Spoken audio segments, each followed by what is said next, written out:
The bigger the government, the smaller the citizen.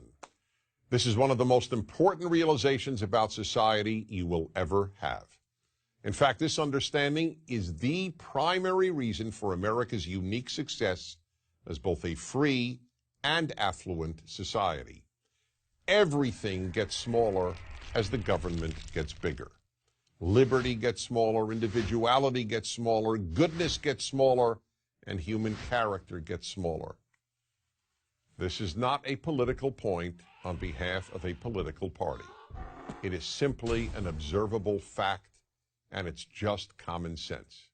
Now, no one denies that government can and must do certain things. There's plenty for government to do. It's the government that must protect us from foreign attacks. That's why we have armed forces. It's the government that must protect us from criminals within our country. That's why we have police. Likewise, fire departments and courts are obviously necessary government institutions. And yes, when all else fails, private and religious-based charities, families, friends, then too the government must be there to provide a safety net of last resort. But it must always be of last resort. When government is the first resort, the first place citizens look when they have a problem, bad things happen. As government grows, almost everything else begins to disappear. The first thing that goes when government gets bigger than it needs to be is goodness. Yes, goodness. As the state gets bigger, people simply do less good for their fellow citizens. After all, why help others when the government will do it for you?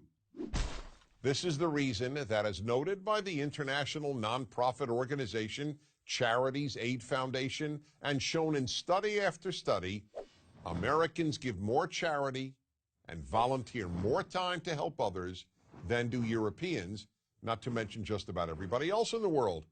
From the beginning, Americans understood that government must be small, and therefore individuals must devote time and money to helping others, as well as non-governmental institutions of goodness.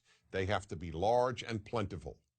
Europeans, on the other hand, with their philosophy of big government, came to rely on the state to help their fellow citizens and even their own family members. The second thing that diminishes as the government grows is the character of many of its citizens. Just as taking care of others is a sign of moral character, so is taking care of oneself. Relying on others to take care of you when you are capable of taking care of yourself is just plain selfish and the very definition of irresponsible. And it gets worse. The more people come to rely on the state to take care of them, the more they begin to develop a sense of entitlement. A sense of entitlement is the belief that you do not owe others, but that others, in this case the state and your fellow citizens whose money supports the state, owe you. A sense of entitlement creates two other bad character traits: ingratitude and resentment. The more people expect to be given, the less grateful they will be for what they are given. And they get resentful when any of those entitlements are taken away. The third thing that bigger government diminishes is liberty. This should be obvious. The more government, the more rules, the less liberty. In much of Europe, for example, governments tell store owners how many hours they can keep their own stores open. That's right. In France and Germany, for example, you can't keep your own store open past a certain hour. And you can't open your store before a certain hour. And in the United States, the Federal Register was 2,620 pages long in 1936. By 2012, it contained 78,961 pages of rules and regulations. There are, however, some things big government always does increase: corruption, fraud, and theft. How could it not?